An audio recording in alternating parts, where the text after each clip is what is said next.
A gente tenta, a gente cria plano de aula, sempre deu certo, mas parece que a gente está perdendo a nova geração. Perdendo a nova geração para cultura de massa, para ideologias. A gente está perdendo a geração, essa nova geração, pro algoritmo. O momento que estamos vivendo não é apenas uma fase, é um estado de alerta.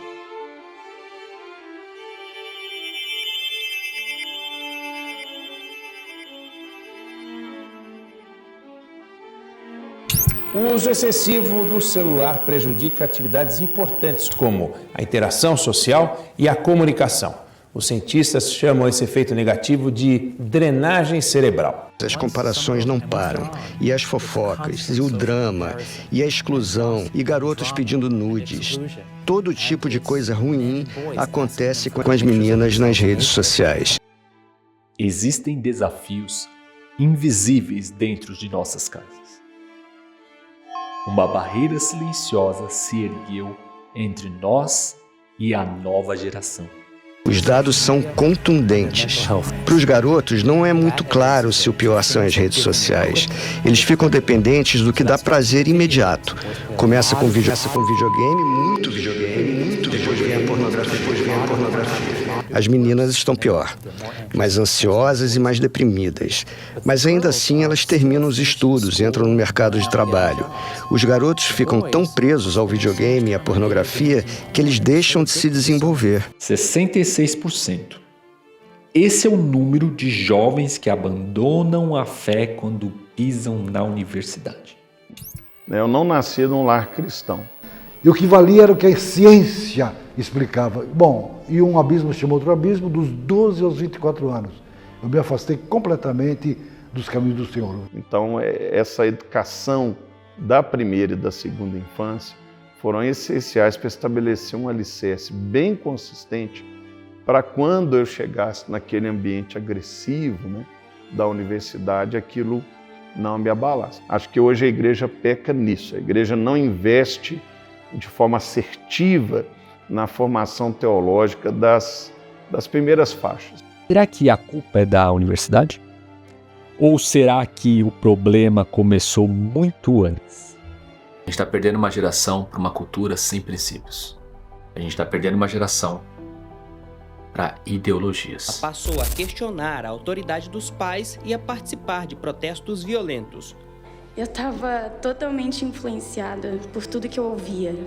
E nesse sentido de autopenitência, eu fui me rebaixando os meus valores, o meu vocabulário, a minha educação, os meus gostos. Os conteúdos programáticos que chegam até as escolas, a gente pode ficar bastante atento para que não passe, né, nenhum tipo ali de ativismo transfigurado de educação, né? O primeiro seminário sobre doutrinação ideológica no ensino também debateu a importância da participação dos pais e da família no processo educacional dos filhos. Quando eu assumi a editora da igreja, a primeira coisa que eu fiz foi criar um currículo para as crianças e para os pré-adolescentes. Hoje a gente tem um material muito bom, muito consistente. Se a igreja usar com seriedade, nós vamos estar contribuindo muito para que as nossas crianças amanhã tenham mais força para resistir essa influência nefasta do pensamento progressista, do pensamento naturalista e da pós-modernidade. Eu era adolescente que ia para baladinha com os amigos e emendava direto na escola dominical e chegava na escola dominical para confrontar a professora. Então eu lembro que eu falava muito, mas você não sabe o que você está falando, porque eu todo machão, né? Porque eu li aqui, é assim, e você está errada. Tá? Um acampamento de carnaval da igreja. Aquela oratória que não me agradava, né? Meio linear demais, e ali eu ficava, já tinha lido a Bíblia, então eu ficava achando assim, não, se ele falasse isso, falasse aquilo, ele que estudou teologia, ele não sabe o que ele está falando, eu sabia. Mas na primeira pregação desse acampamento de carnaval, quando, né, ele estava terminando a mensagem, eu já estava com a cara no altar, eu estava com a cara no pó.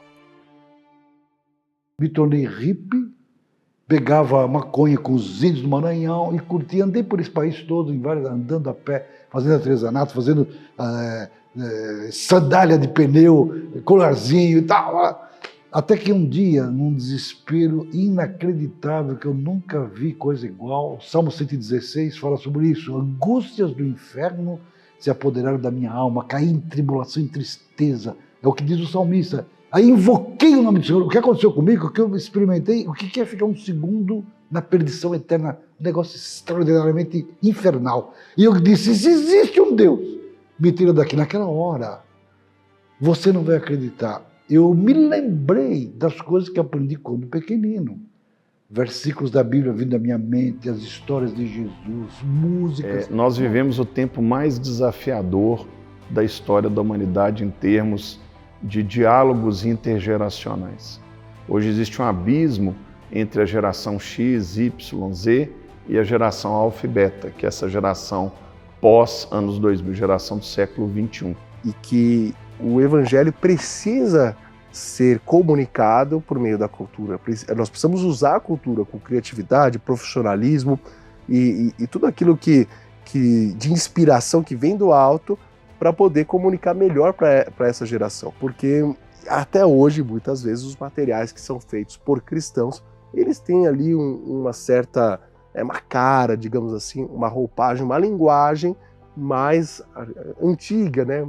Ao invés de falar na linguagem desses novos tempos, dessa nova geração, desse novo público conectado aí nas redes sociais, um público que já nasce nativo digital. A guerra que existe é uma guerra de cosmovisões.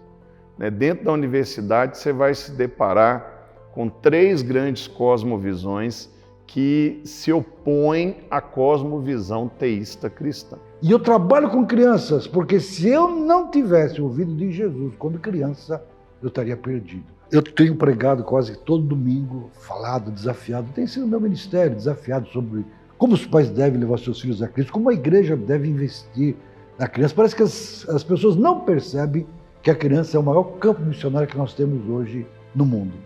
E sempre, isso é sempre assim, no final da reunião, em algumas igrejas ainda tem o costume de ficar na porta cumprimentando as pessoas, né? E às vezes porque a gente é pregador novo na igreja, eles nos levam na porta para despedida. Sempre tem algum pai ou mamãe que coloca um bilhetinho com o nome do filho, da filha no meu bolso, fala assim, pastor, ore pelo meu filho, foi criado na igreja. Ore pela minha filha, foi criado na igreja. Foi criado na igreja, as más companhias, depois que ele foi para a faculdade, ore pelo...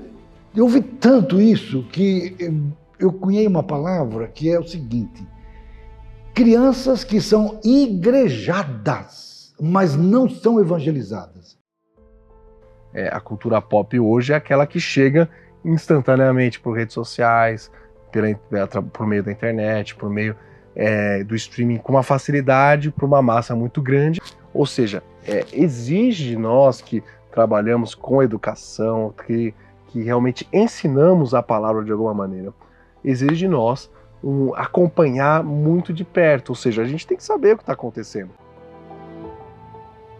Mas e se eu te falar que existe uma forma de conectar com essa nova geração, que você não está mais sozinho, que a gente vive hoje na melhor era de comunicação, com ferramentas onde você pode conectar elementos e transformar isso em uma peça para ajudar a passar uma mensagem, para ajudar a passar um princípio. Como que conecta o que eles aprendem na igreja com o mundo que eles vivem lá fora? O que tem a ver muitas vezes as emoções que eles vivem, os problemas lá fora? Como é que uma aula pode conectar isso? Existe forma, existe ferramenta para isso. A gente está vivendo nessa era. É isso que eu quero te mostrar agora, que você não está mais sozinho. Vem comigo. Se você é um líder cristão e não se conforma em perder essa geração por não entender a linguagem deles, esse é teu chamado de alerta. Para entender como usar arte, cultura, tecnologia e habilidades socioemocionais, compartilhe esse vídeo, acompanhe os próximos episódios dessa série. Se você quer dar um passo além, aí na sua comunidade de fé, na sua escola, clique no link da descrição para fazer parte do nosso grupo de formação, a Biblioteca Bíblia School. para educadores e alunos.